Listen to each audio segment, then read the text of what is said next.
The River's Gift. In a remote village on the banks of the mighty Zambezi River, there lived a boy named Kato.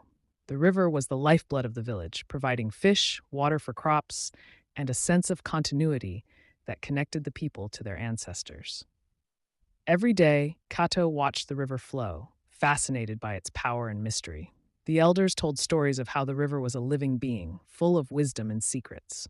Kato's father, a skilled fisherman, would often take him out on the river to teach him the ways of fishing.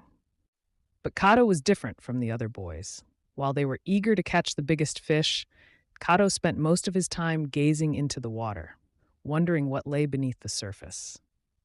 One morning, as the sun rose and painted the river in hues of gold, Kato went out alone in a small wooden boat.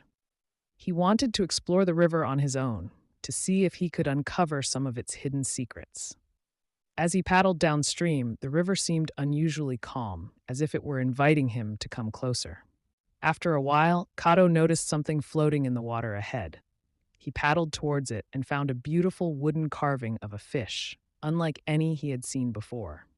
The carving was smooth, with intricate patterns etched into it, and it seemed to glow with a faint light.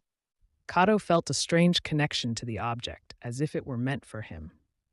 He carefully picked up the carving and placed it in his boat, feeling a deep sense of gratitude. He decided to take it to the village elder, a wise woman who knew the ancient ways of the river. The elder examined the carving and smiled. "This is a gift from the river," she said. "It is a symbol of your bond with the water. The river has chosen you, Kato, to be its guardian. You must learn to understand its ways, to protect it, and in return it will protect our village." From that day on, Kato dedicated himself to learning everything he could about the river. He spent hours observing its currents, listening to its whispers, and understanding the rhythms of the water. He became known as the River Keeper, a title that filled him with pride and responsibility. Over the years, Kato grew into a wise young man, respected by the villagers for his deep knowledge of the river. He led efforts to keep the waters clean, ensured that the fish populations were not over-harvested, and taught the younger generation the importance of living in harmony with the river. One year, during a particularly harsh dry season, the river began to recede, threatening the village's water supply. The people were worried, but Kato remained calm. He knew that the river was testing them, reminding them of their dependence on it.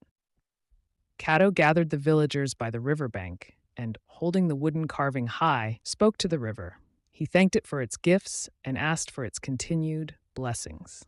That night, a gentle rain began to fall, and by morning, the river was flowing strong and full once more.